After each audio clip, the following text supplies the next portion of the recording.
Shalom. First, I start off by going all glory and honor to Yahweh, Ba'ashem, Yahweh Shai, Ba'ashem, Rakakdash. Double honor, said teachers, elders, and apostles of great millstone. Likewise, brothers, for know this truth. Faithfully, fearlessly, feeding the sheep and new brothers and sisters. Doing again, Shalom. Today's lesson's title, And a Man's Foes. Let's take a look at the word foe in the ordinary dictionary, and it means an enemy or opponent. Similar, enemy, adversary, opponent, rival, nemesis, antagonist, combatant, challenger, competitor, the opposition. Okay, so we can see, in these days, a man's foes is going to be anyone that is going opposite of what that man is all about. Okay, and in the case for us, it would be anyone that goes against the truth. Now, let's take a look at this, from the point of view of America. Now, I have this ad clip there. Congressional Democrats raise alarm over Trump's comments on Iran. And remember, today is the day Trump said would be when he would obliterate Iran. Okay, and that was the latest news. Of course, we know that that's not going to happen. Okay, but he's given a deadline to see if they are going to, bow down to, the demands of Great Babylon America. Now, you read this article, you can see the Democrats, they're against it. Even some Republicans, they don't want to speak out loud about it, but they're against it because everyone knows what's at stake. But isn't this nation supposed to be one nation? In fact, when you take a look at the Pledge of Allegiance, next to it, it says, one nation under God. One nation. Okay? That means it's united. But clearly, there's a division. Let's start off with our first scripture. This is the book of Matthew 10, starting verse 34, reads, Think not that I come to send peace on earth. I came not to send peace, but a sword. For I am come to set a man at variance against his father, and a daughter against her mother, and a daughter-in-law against her mother-in-law. And a man's foes should be they of his own household. Okay? Now, is it necessary a house, where everybody lives in? No, it could be, your extended family. It could be friends. Okay? We always like to use the term inner circle. But these are the same people that are close to you that are going to turn against you in a time of trouble in these days. In fact, let's go into Matthew 24, and verse 12 reads, And because iniquity should abound, the love of many shall wax cold. But he that shall endure unto the end, the same shall be saved. Let's take a look at some example of when iniquity, which is wickedness, run rampant in a place like America. Take a look at these video clips. 30-year-old Jenna Strubble appeared without an attorney in court this morning and asked to reappear tomorrow when her lawyer could be present. She is charged with 9 counts of first-degree murder. Police say she shot and killed the father of her 2 young children, 32-year-old Jacob Lambert, along with his parents, Patrick and Stacy Ford. Court documents we obtained say after her arrest, Strubble told Will County Sheriff's deputies her and Lambert were co-parenting and maintaining an occasional intimate relationship. She also told deputies that on March 22nd, she asked Lambert if he wanted to hang out and go for a drive.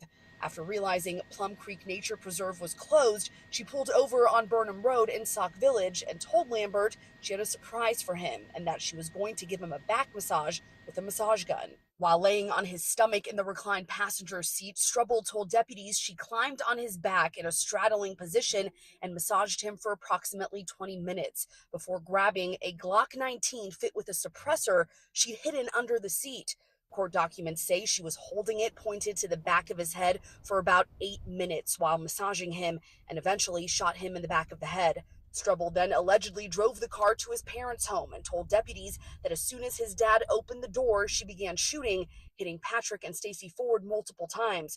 Court documents say she didn't provide much of a motive for the killings other than not liking the way Jake speaks to the children or that she feels his parents are overbearing. She told deputies she purchased the gun in December from this store in Crown Point and that she purchased it solely for this plan. Well, another hearing for Keisha Golden as she tries to get murder charges filed against her dropped. She says as a result of the self-defense killing of her boyfriend. Now, so far, the state has refused to drop those charges, instead offering her an opportunity to plead to a lesser charge of second-degree murder with 2 years probation. She has rejected that opportunity. Now, Keisha Golden arrived for her latest court hearing this morning. Golden says she killed her abusive boyfriend to save herself and their then unborn child. The Chicago woman fatally stabbed Calvin Sidney back in 2022 when he allegedly attacked her after their baby shower. Golden was charged with 2 counts of murder. Her lawyers in the public defender's office argue Golden was acting in self-defense against a man with a history of abuse. It's a scary message to send the women of Cook County that if you defend yourself in an abusive relationship, that you could face first-degree murder charges.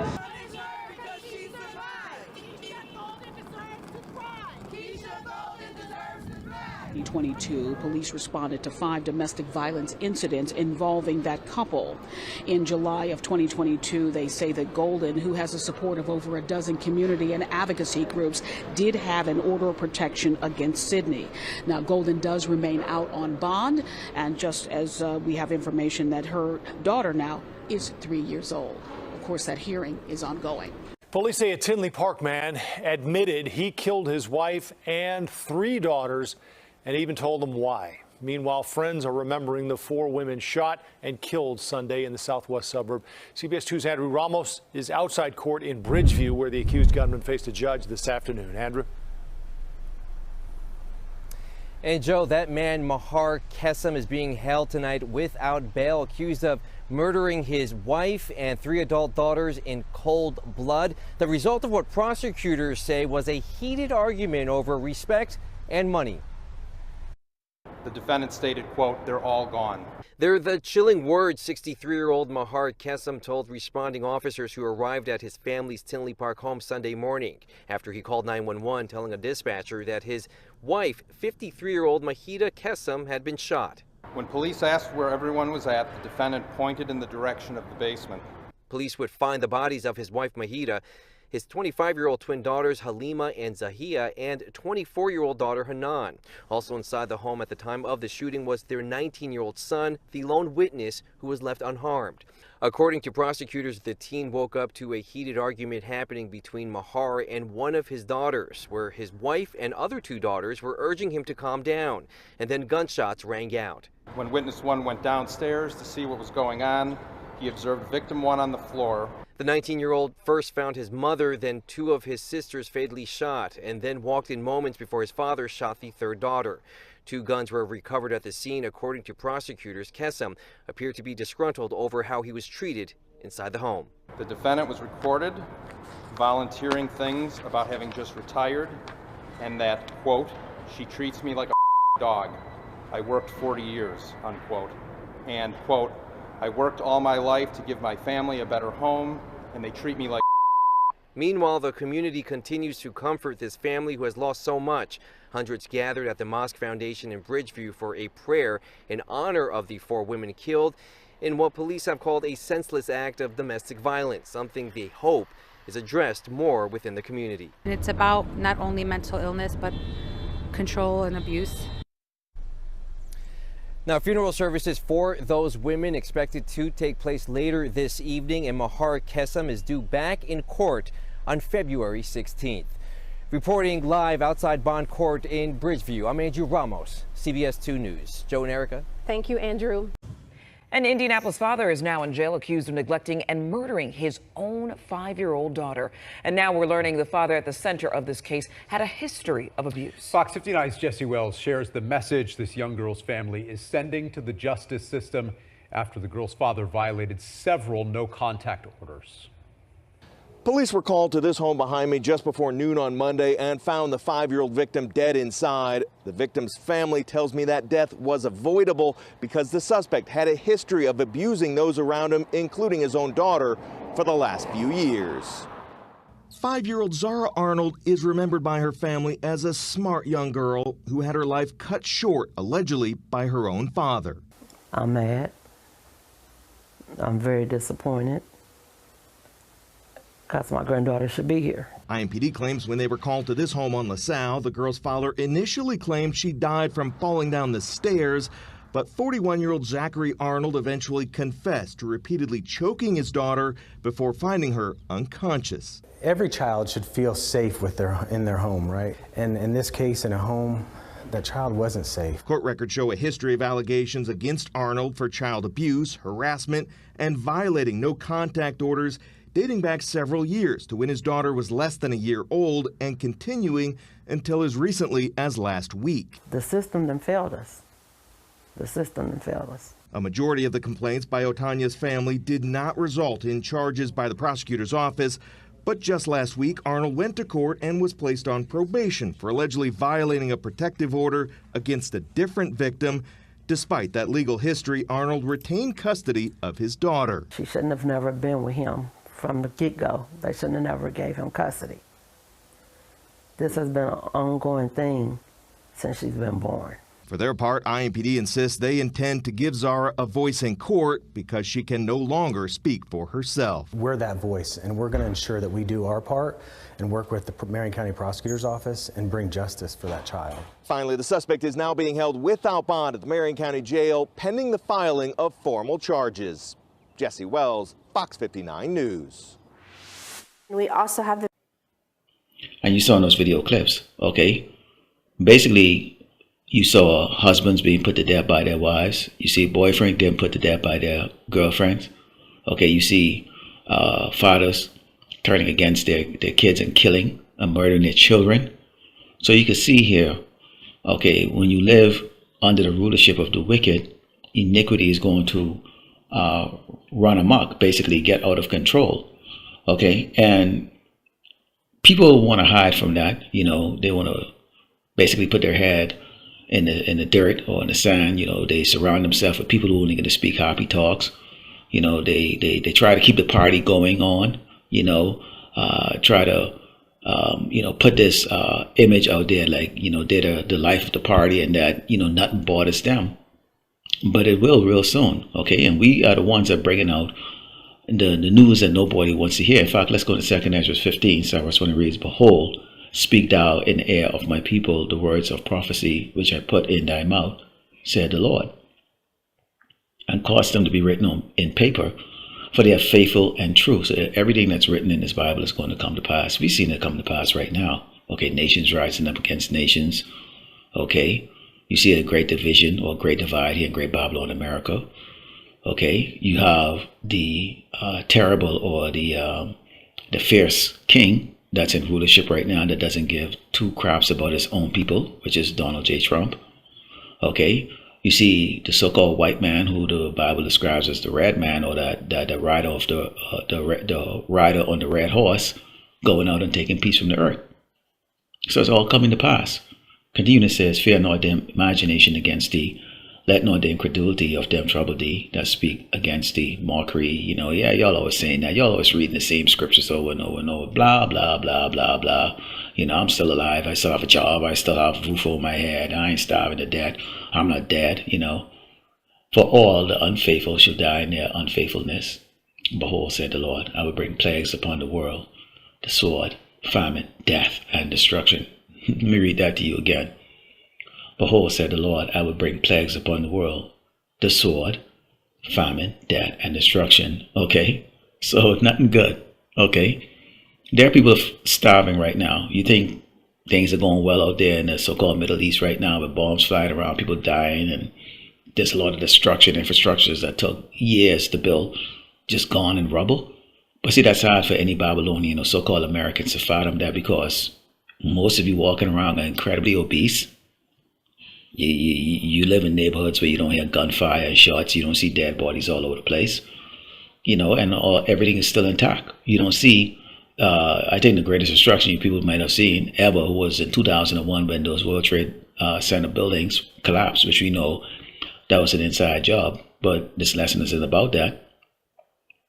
So you don't have any fear because you've never seen anything like it. But you're gonna. It says, "For wickedness had exceedingly polluted the whole earth, and the hurtful works are fulfilled." Let's go to Isaiah 33 and 6. Now, that's the Lord saying that he's not coming with peace. He's not bringing peace. He's bringing division, which means if you have division in the household and you have a division in the nation, okay, which, you know, the subcomponents of that nation would be your cities, your towns, whatever, okay, you're going to have, okay, a lot of hatred and animosity, which means what? There's going to be death, destruction, eventually a war, conflict, okay? Clearly there's a, you know, you have, as far as we know right now, this is the only inhabitable planet in the universe. We don't know of any other, all right? So why is it that not everybody on Earth is getting along? I mean, we should get along and try to preserve what we have, right? I mean, is there any other place that we can go live? We don't have the technology or the ability to get to any other place to say, okay, if Earth is destroyed or we destroy this place, or, you know, we can go someplace else. No, there's no other options. It's right here. So why isn't everybody getting along? Okay, because there's a division. Who's bringing that division? The Hamashiach is bringing that division on this earth. Okay, because in reality, okay, although the elite said that they would bring an answer, and their answer is going to be that MOTB, or the mark of the beast, okay, you know, order of the chaos, the real order is going to be when the Hamashiach returns. Okay, so before that, there is going to be chaos. So there's going to be a new world order, but it's going to be under the Hamashiach, who we're actually called Jesus Christ. Continuing, it says, and wisdom and knowledge should be the stability of thy times, and strength of salvation. The fear of the Lord, Yahweh Shemashah, is his treasure. Why is it going to be the stability of the times? The only people who believe in what's taking place or what's happening is all scriptural, or being, you know, brought upon this earth through divine purposes, okay, or the purposes of the Lord Yahweh Shemashah, are the elect men that are preaching. Everybody else, it sounds like nonsense to them. They don't want to hear it, okay? So basically, they're going to go and react the way the world tells you how to react, okay? Get out there and get yours. We are going to walk with wisdom, and those that listen to us, okay, will live, and we will live too, okay? Because it's that wisdom that the Lord Yahweh Shemashah has imparted on certain men. The number is very small, okay, of the men that have the ability, or who have gotten, okay, that divine blessing, okay, to make it throughout all this problem that the Lord Yahweh Shemashah is going to bring on the earth. It's not the so-called white man. He's being controlled, okay, or he's doing the will of the Lord Yahweh Shemashah. Let's close out with Mark 13. And so verse 19 says, for in those days shall be affliction, such as was not from the beginning of the creation, which power created unto this time, neither shall be. Let me read that to you again, because you need to see how powerful that is. It says, for in those days, these days that are coming, shall be affliction, such as was not from the beginning of the creation, which power created unto this time, neither shall be. If you believe in the creation, which we know a lot of people, they believe in evolution, okay? But if you believe in the creation, and we don't know exactly how old the earth is like that, but if you go from the 6-day creation, okay, up to this point right now, it's somewhere around 14,000 years old, okay? When you look at that, if you go back from Genesis all the way right to now, where we're living in the days of Revelation, okay, you're talking about 6,000 years span right there, okay? So in all the wars, I mean, all the captivities we've gone through, all the wars, all the plagues, the bubonic plague, the black, all those things, it's not going to be, nothing is comparable to what we're about to go through. That is what this is saying right here. That the Lord is the final judgment of the wicked, and the cleansing of this earth of wickedness is going to be of such a magnitude that it has never, ever been done on this earth since Yahweh Shemashah gave the order to his son, okay, and the heavenly host to create the universe. You got to think about that for a minute here. It says, and except that the Lord has shortened those days, no flesh should be saved. But for the elect's sake, whom he had chosen, he has shortened the days. So for the sake of the elect who are tired of wickedness, who are tired of faggotry, sodomy, okay, being unheard, ignored, mocked, okay, persecuted, the Lord Yahweh Shemashah, okay, he shortened it for their sake, okay, or for our sake as a hopefully elect. And you look at the key word that says, no flesh should be saved. That means there's going to be so much violence and destruction on this earth that for the sake of the elect, the Lord stopped it, or else nobody, nothing would be left. We're talking biological warfare, nuclear warfare, disease and germs on a scale you can't even begin to, even comprehend. Okay? Animals going crazy, mutated stuff, people going like zombie. I mean, I don't even want to live it. All right? This is how horrible of a time we're about to go through. Never written and never will be seen again. But for the elect, people are actually going to live. And by the way, we need slaves in the kingdom anyway, so you see how this works? All will elect was edified, the close way, giving all going on to Yahweh, Ba'ashem, Yahushai, Ba'ashem, Rakakadash, Shalom.